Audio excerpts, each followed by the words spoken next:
കഥകളിൽ ഒരുവനായ അഭിമന്യുവിന്റെ കഥയാണ് ഞാനിവിടെ പറയാൻ പോകുന്നത്. എൻ്റെ കഥയുടെ പേര് അഭിമന്യു. താ കണ്ടില്ലേ ഒരു കൊട്ടാരം, അവിടെ എല്ലാവരും ഒരു വലിയ ആഘോഷത്തിലാണ്. വരൂ നമുക്കും പോകാം. അവിടെ അർജുനനും സുഭദ്രയും ഒരു ഉണ്ണി പറഞ്ഞിരിക്കുന്നു. അവനാണ് നമ്മുടെ കഥയിലെ നായകൻ അഭിമന്യു. ആ പൊന്നോമനെ കുറിച്ച് പറയുകയാണെങ്കിൽ, പുണന്തുപാരിൽ ഉദിച്ച പോലെ പൂയിതൾ പോലൊരു പൂമേനി പൂമെത്ത വിരിച്ചതിലങ്ങനെ പൂവാടി കളിയാടുന്നു. കാലം കടന്നുപോയി. ഇന്ന് അവൻ ആരെയും വെല്ലുന്ന ഒരു വീരയോദ്ധാവായി മാറി. എന്തൊരു തേജസ്സാണ് അവന്റെ മുഖത്ത്! ആരെയും മോഹിക്കുന്ന സൗന്ദര്യം, ആരെയും മോഹിപ്പിക്കുന്ന അഴകാണവൻ, ആരെയും വെല്ലുന്ന ധീരനാണവൻ. ആയുധാഭ്യാസത്തിനൊന്നാമനാണവൻ, അർജുന പുത്രനിവൻ മനോഹരേ. അങ്ങനെ ഇരിക്കെ വിരാട് രാജ്യത്തെ ഉത്തര രാജകുമാരിയുമായി അഭിമന്യുവിന് വിവാഹമായി. അവരൊത്തൊരുമിച്ച് സന്തോഷത്തോടെ ജീവിച്ചു. അങ്ങനെ ഇരിക്കെ കുരുക്ഷേത്ര ഭൂമിയിൽ പാഞ്ചജന്യം മുഴങ്ങി. മഹാഭാരത യുദ്ധത്തിന് തുടക്കമായി. ഒരു വശത്ത് പാണ്ഡവരായ യുധിഷ്ഠിരൻ, ഭീമൻ, അർജുനൻ, നകുലൻ, സഹദേവൻ. മറുവശത്ത് കൗരവർപ്പട. രക്തഅമ്പുകൾ തമ്മിലിടിഞ്ഞു. സഹോദരത്തിന് വിലയില്ലാതായി. കൃഷ്ണൻ പാണ്ഡവരുടെ പക്ഷത്ത് നിന്ന് അർജുനന് ഗീതോപദേശം കൊടുക്കുന്നു.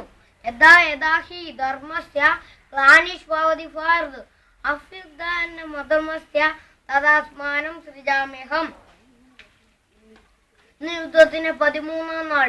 ഇന്നൊരു പ്രത്യേകതയുണ്ട്. നമ്മുടെ അഭിമന്യുവിന് 16 വയസ്സ് തികയുകയാണ്. അതുപോലെ പാഞ്ചജന്യം മുഴങ്ങി. യുദ്ധം ആരംഭിച്ചു. കൗരവപടയുടെ പക്ഷത്ത് ഒരു പത്മവ്യൂഹം എന്ന് വെച്ചാൽ സൈന്യങ്ങളെ രൂപപ്പെടുത്തിയ ഒരു താമരപ്പൂ. അതുകൊണ്ട് പകച്ചു നിന്ന യുധിഷ്ഠിരൻ അഭിമന്യുവിനോട് പറഞ്ഞു, ഉണ്ണി, ഈ പത്മവ്യൂഹം ഭേദിച്ചില്ലെങ്കിൽ നമ്മൾ സൈന്യം ഒന്നൊന്നായി ഇല്ലാതെയാകും. ഈ അവസരത്തിൽ നമ്മെ ആരാണ് സഹായിക്കുക? അർജുനനും കൃഷ്ണനും വേറെ പക്ഷത്താണല്ലോ. ഈ പത്മവ്യൂഹത്തിലേക്കുള്ള പ്രവേശനവും മടക്കയാത്രയും അതികഠിനം. ഇത് കേട്ട അഭിമന്യുവിന്റെ മറുപടി ഇപ്രകാരമായിരുന്നു. പിതാമഹൻ പത്മവ്യൂഹത്തിലേക്ക് പ്രവേശിക്കാനുള്ള വഴി അമ്മാവൻ കൃഷ്ണൻ അമ്മയോട് പറഞ്ഞത് അമ്മയുടെ ഉദരത്തിൽ കിടന്നപ്പോൾ തന്നെ ഞാൻ പഠിച്ചിരുന്നു. പക്ഷെ ഇറങ്ങാനുള്ള വഴി അമ്മാവൻ അമ്മയോട് പറയാൻ കഴിഞ്ഞില്ല. അതുകൊണ്ട് ഞാൻ ഇതിൽ കയറാൻ തയ്യാറാണ്. ധീരനാഭിമന്യു യക്ഷത്തെ മുന്നിൽ കണ്ട് തേരും തെളിച്ചും കൊണ്ട് മുന്നോട്ട് ചീറിപ്പാഞ്ഞു. അവിടെ അതാ നിൽക്കുന്നു ആയുധാരികളായ ദ്രോണാചാര്യർ, കർണൻ, ദുശാസനൻ, ജയദ്രഥൻ എന്നിങ്ങനെ ശക്തന്മാർ. അവരുമായുള്ള ഏറ്റുമുട്ടലിൽ അഭിമന്യുവിന്റെ ആയുധം കയ്യിൽ നിന്ന് തെറിച്ചുപോയി. ആയുധമില്ലാതെ നിൽക്കുന്ന യോദ്ധാവിന്റെ നേരെ യുദ്ധ നിയമം ലംഘിച്ചും കൊണ്ട് ജയദ്രഥൻ ഓടിയെടുത്തു.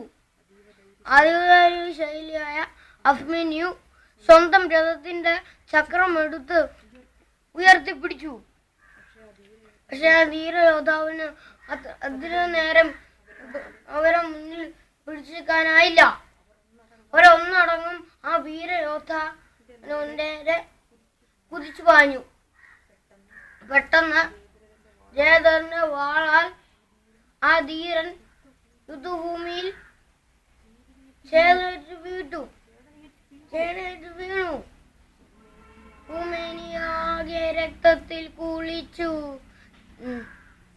ശിരസിൽ നിന്നു കിരീടം തെറിച്ചു. തേജസ്സിനൊട്ടും മങ്ങലേക്കാതെ വിധീരന യോദ്ധാവ് മെല്ലെ വിട വാങ്ങി. എന്നിരുന്നാലും 18 നാൾ നീണ്ട യുദ്ധത്തിനൊടുവിൽ ഹസ്തിനാപുരം പാണ്ഡവ പക്ഷത്ത് വന്നു ചേർന്നു. ഇത്ര നേരം എൻ്റെ കൊച്ചു കഥാപ്രസംഗം കേട്ടുകൊണ്ടിരുന്ന അമ്മുവിനും യുവേനിക്കും ജയ്ക്കും സുമനമ്മയ്ക്കും അനുചേച്ചിക്കും അജിത്തിനും അജിത്തേട്ടയ്ക്കും നന്ദി, നമസ്കാരം. അയ്യോ